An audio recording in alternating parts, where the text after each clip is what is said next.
ఒక రాష్ట్రాన్ని తీసుకురావడం అనేది అది సామాన్యమైనటువంటి విషయం కాదు. మీకు అందరికీ తెలుసు, కేసీఆర్ గారు 2001లో తెలంగాణ ఉద్యమాన్ని ప్రారంభించే ముందు తెలంగాణ ఉద్యమాలు జరగలేదా? 1969లో జరగలేదా? మరి ఎందుకు సాకారం కాలే? ఎందుకు రాష్ట్రంగా ఏర్పడలే? 1972 సంవత్సరంలో చెన్నారెడ్డి గారు తెలంగాణ ప్రజా సమితి అనే పార్టీ కూడా పెట్టిండు.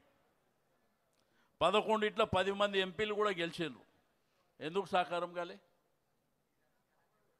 వాళ్ళలో చిత్తశుద్ధి లేదు. ఎప్పుడు చూసినా ఢిల్లీకి అమ్ముడుపోయినటువంటి నాయకులే తెలంగాణ ఉద్యమాన్ని నడిపించారు. కానీ చాలామంది విద్యార్థులు కానివ్వండి, యువకులు కానివ్వండి, ఆ రోజు ప్రధానమైనటువంటి పోరాటంలో నిలిచిన వాళ్ళు ఆ నాయకులను నమ్మి మోసపోయి అమరులైన. కానీ కేసీఆర్ గారు నికారుగా నిలబడి కొట్లాడినటువంటి వ్యక్తి. 2001లో మూమెంట్ని స్టార్ట్ చేసినప్పుడు మనం గాంధీ మార్గంలో వెళ్ళాలి, హింసకు తావు లేకుండా అహింసా మార్గంలో వెళ్ళాలని ఆయన తీసుకున్నటువంటి కార్యక్రమాలన్నీ ఎక్కడ తీసుకున్నా కానీ మీకు సకల జనుల సమ్మె తీసుకోవచ్చు, వంట వార్పు తీసుకోవచ్చు, సడక్ బంద్ తీసుకోవచ్చు, జైల్ బరో తీసుకోవచ్చు. ఇట్లా ప్రజల్ని చైతన్యవంతం చేశాడు. మరి ప్రధానమైనటువంటి రాజకీయ పార్టీలు ఆ రోజుల్లో Telugu Desam party, Congress party, BJP పార్టీని కూడా సచ్చినట్టు ఆ ఉద్యమానికి వచ్చేటట్టు ప్రయత్నం చేశాడు. అంటే దేశాన్ని ఆకర్షించాలి, కేంద్ర ప్రభుత్వం మెడలు వంచాలి, తద్వారా మన రాష్ట్రాన్ని మనం సాధించుకోవాలి. ఎందుకంటే ఆ రోజుల్లో గోస తెలుసు, నీళ్ళ గోస, కరెంటు గోస తెలుసు, ఉద్యోగాల గోస తెలుసు. చెరువు ఉంటుంది కానీ చెరువులో నీళ్లు లేవు. పంట పండించుకోవాలంటే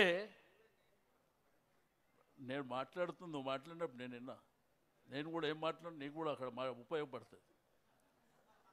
అయితే మరి కరెంటు లేక గ్రామాలలో కులవృత్తులు ధ్వంసమైనటువంటి సందర్భంలో వారందరినీ ఒక తాటి మీదకి తీసుకొచ్చి కాంగ్రెసు, బీజేపీ, తెలుగుదేశం పార్టీ కూడా సచ్చినట్టు జై తెలంగాణ అనే పరిస్థితి తీసుకొచ్చి రాష్ట్రాన్ని సాధించింది తెలుసు. అంటే ఓ రాష్ట్రం సాధించడం అనేది మామూలు విషయం కాదు. లాస్ట్కి వస్తే కేసీఆర్ చచ్చుడో తెలంగాణ వచ్చుడో అని. ఖమ్మం జైలు అలుగునూరి చౌరస్తా నుంచి వారిని అరెస్టు చేసి ఖమ్మం తీసుకుపోయి ఖమ్మం జైల్లో పెట్టి అక్కడి నుంచి నిజాం కాలేజ్. కానీ కొంతమంది నిన్న మొన్న మాట్లాడే మూర్ఖులకు చరిత్ర తెలియదు. ఎట్లా మూర్ఖంగా మాట్లాడుతున్నారంటే, బిడ్డ మీ ఉన్న పదవులే కేసీఆర్ పుణ్యంరా బిడ్డ, అది గుర్తుపెట్టుకోండి. ఈరోజు ఈ ప్రభుత్వం ఉంది, దాని మీద గద్దెనెక్కినటువంటి నాయకులు అంటే అది కేసీఆర్ భిక్షరా నా బిడ్డ, గుర్తుపెట్టుకోండి. నిన్న మొన్న చరిత్ర లేకుండా మాట్లాడుతున్నటువంటి వాళ్ళు మీ గుండె మీద చేతులు వేసుకోండి. ఈరోజు సెక్రటరియట్ బాగలేదు, ఇక్కడ ఉన్న కమాండ్ కంట్రోల్ బాగలేదు, ముఖ్యమంత్రి గారి ఇల్లు కూడా బాగలేదు అన్నటువంటి మూర్ఖుల రాడ ఎందుకు కూర్చుంటుర్రా మీరు? ఒక్కసారి చెప్పవలసినటువంటి అవసరం ఉంది. అవి పనికిరాని అయితే దాంట్లో పోయి ఎందుకు కూర్చుంటున్నారు మీరు? చరిత్ర అంటే చెరిగిపోయినటువంటి చరిత్ర ఈ రాష్ట్రంలో ఉంది. 125 సంవత్సరాలు, 125 ఎత్తుల భారత రాజ్యాంగ నిర్మాత అయినటువంటి అంబేద్కర్ గారి విగ్రహాన్ని స్థాపించినటువంటి చరిత్ర కేసీఆర్ గారిది. హైదరాబాద్లో ఒక ఇల్లు కట్టనోడు ఇందిరమ్మ ఇల్లు అంటాడు. ఆ రోజు కట్టిన డబల్ బెడ్రూమ్లే మీ గత అవుతున్నాయి కదరా బిడ్డ, అది గుర్తుపెట్టుకోవాల్సినటువంటి అవసరం ఉంది. ఆ రోజు మనం అన్నాన్ని ఏమంటాం? రాష్ట్రంలో అన్నపూర్ణ అని చెప్పి పిలుస్తాం. ఇది మన సాంప్రదాయం, మన చరిత్ర.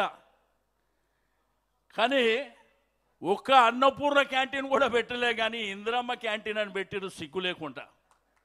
ఇది గుర్తుపెట్టుకోవాల్సినటువంటి అవసరం ఉంది. ఆ రోజు కేసీఆర్ గారు గ్రామీణ ప్రాంతంలో నీళ్లు లేక, కరెంటు లేక, పండించినటువంటి పంటకు గిట్టుబాటు లేక, మన తెలంగాణ గ్రామంలో పుట్టినటువంటి బతుకమ్మ గట్టు మీద కూర్చొని బతుకమ్మ పాట పాడుకు మా గోస అయ్యిందని భారతదేశంలో ఈ తెలంగాణలో పుట్టినటువంటి బతుకమ్మ చీరే బతుకమ్మ చీరే అని పెట్టిండు ఆయన. ఈ మూర్ఖులు ఇంద్రమ్మ చీరే అని పెడుతూ, అంటే ఇంతకంటే దరిద్రం ఎక్కడన్నా ఉంటుందా?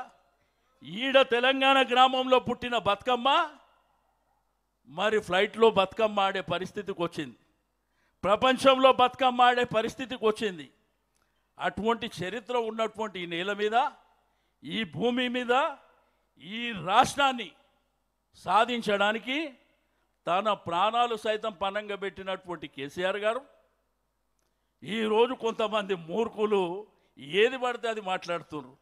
నువ్వు వేసుకున్న కుర్చీ, నువ్వు కూర్చున్న కుర్చీ అది మా భిక్ష అనేటువంటి విషయాన్ని కూడా మర్చిపోయి, నేనేమంటే సాంప్రదాయం మంచిగా ఉండాలి. తెలంగాణ సాంప్రదాయం అంటే ఆ రోజు తెలంగాణ రాష్ట్రం సిద్ధించిన తర్వాత కేసీఆర్ గారు నిండు శాసనసభలో సోనియా గాంధీ గారికి ధన్యవాదాలు చెప్పిండు. సోనియా గాంధీ గారికి ధన్యవాదాలు చెప్పడానికి కారణం ఏంది? ఒక గౌరవం, ఒక మర్యాద, మన సాంప్రదాయం. కానీ మేమిస్తే వచ్చింది, మీరు ఇయ్యలేరా బిడ్డ? మీ మెడలు వంచితే వచ్చింది. ఎవడు ఆషామాషికి ఇయ్యలే. తెలంగాణ రాష్ట్రంలో భూకంపం సృష్టిస్తే వచ్చింది, మీ మెడలు వంచితే వచ్చింది. మంత్రులని, ఎమ్మెల్యేలని గ్రామాలలో తిరగనీయకుండా ఈ రాష్ట్రాన్ని స్తంభింపజేస్తే సచ్చినట్టు తెలంగాణ రాష్ట్రం వచ్చింది అనేటువంటి విషయాన్ని మీరు మర్చిపోవద్దని చెప్పి నేను ఈ సందర్భంగా తెలియజేస్తా ఉన్నాను.